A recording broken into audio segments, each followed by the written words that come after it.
In the United States, nearly half of Americans said that they have or had an immediate family member in the U.S. prison system, and not surprisingly, this number changes across minority groups as well. It is estimated that of the over 2 million citizens that were incarcerated in 2016, 30% of arrests were for marijuana-related crimes. Of this group, nearly all were charged with possession, and comes from the Drug Policy Alliance.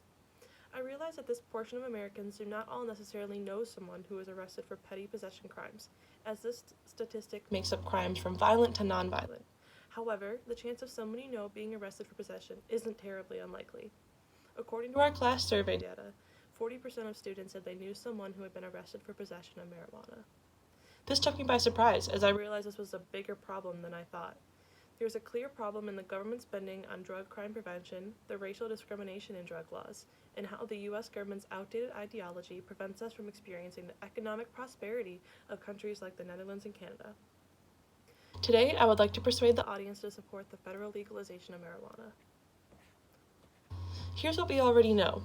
27 states, including D.C., have decriminalized marijuana, 33 states allowed its medicinal use, but only 11 states and D.C. have legalized its recreational use. These different policies can be confusing, and a federal uniform law would really be beneficial for the U.S. Also, all students in the class disagree or strongly disagree that marijuana use goes against their personal beliefs and morals, which is important as we become the next generation voting and making changes when it comes to drug policies and reform. There are also many economic disadvantages of illegal recreational use. One of these is spending on jails. In 2010, New York spent more than $65 million of taxpayer money to house inmates in local and county for correctional facilities. This is only the amount spent on inmates who were convicted of crimes for possession of marijuana, and this comes from the ACLU. So with this statistic, we're only seeing the tip of the iceberg when it comes to spending on jails. There's also the ineffective War on Drugs initiative that has been going on for about 3 to 4 decades, and that costs the U.S. $47 billion a year. More arrests are being made, but there isn't much treatment and rehabilitation, which is part of the war on drugs. There's also an unequal number of arrests, or how they're being conducted is unequal. White and black Americans use marijuana at virtually the same rates, with the usage of white Americans being slightly higher. However, black Americans are nearly 4 times more likely than white Americans to be arrested for marijuana. There's a story of Alfredo Carrasquillo, a man that lives in the South Bronx, and he was targeted many times for possession, stripped and searched, and he ended up spending 3 days in jail for possessing $5 worth of pot. He said, "It's the price you pay to smoke and be a person of color." He said, "Let's be honest, it's not just about smoking, it's also about race." There's also current U.S. government ideology that is preventing nationwide legalization. Marijuana is currently a Schedule I drug, which means it is highly addictive and harmful according to these categorizations. It also puts marijuana and heroin in the same category for harmfulness or danger and addictiveness. I can bet that many of you do not agree with that. So here's some solutions.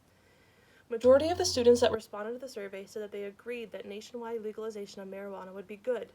Here, I'm going to break down the benefits and the solutions to many of the problems listed previously. The economic advantages.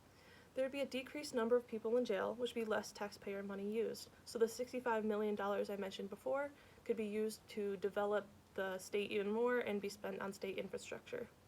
There would also be increased economic growth, which would be more revenue and economic stimulus.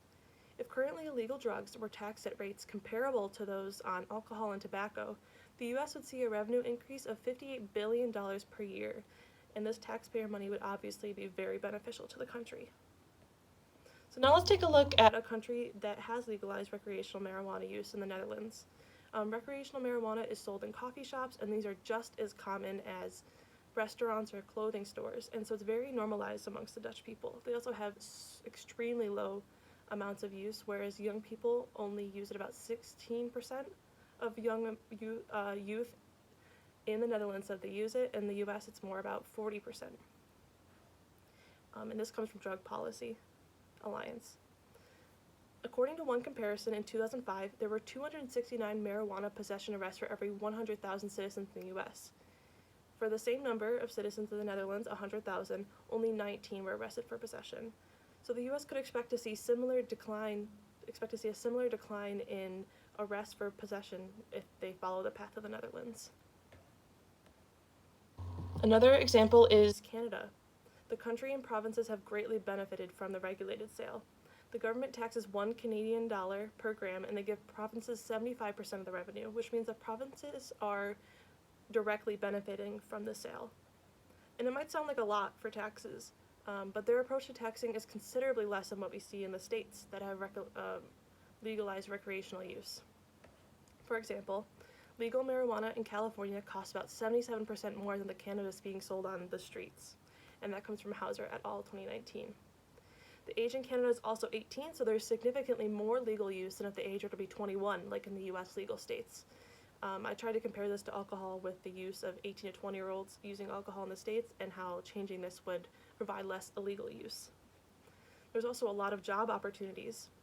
It is estimated that 1.1 million jobs would be created in the U.S. by 2025, and this comes from an article of a news station, WBOC, posted in 2019. We can expect jobs in shops and stores, agriculture, marketing, advertising, anything for any other product that we would see. And there would also be a lot more new life opportunities for those that were formerly incarcerated for petty drug crimes. Having an arrest record or a criminal record on your permanent record is something that will follow you and affect you through life. And I don't think that something like petty possession drug laws should affect the opportunities that you have in life. So for example, from the ACLU, those that had a criminal record of marijuana had their eligibility for public housing and student financial aid, employment opportunities, and even immigration status affected by these criminal records. In conclusion, there are many inequalities between racial and socioeconomic groups when it comes to marijuana arrests, despite equal use across all racial groups. One solution for this problem is the federal legalization of marijuana. As I stated previously, there is also a large amount of federal and taxpayer money spent to uphold this law. I hope that the information presented to you today could persuade you to support the federal legalization of marijuana in all aspects. The economic benefits, the reduced racial bias and targeting, and at its core, the personal enjoyment and use for many Americans. Thank you.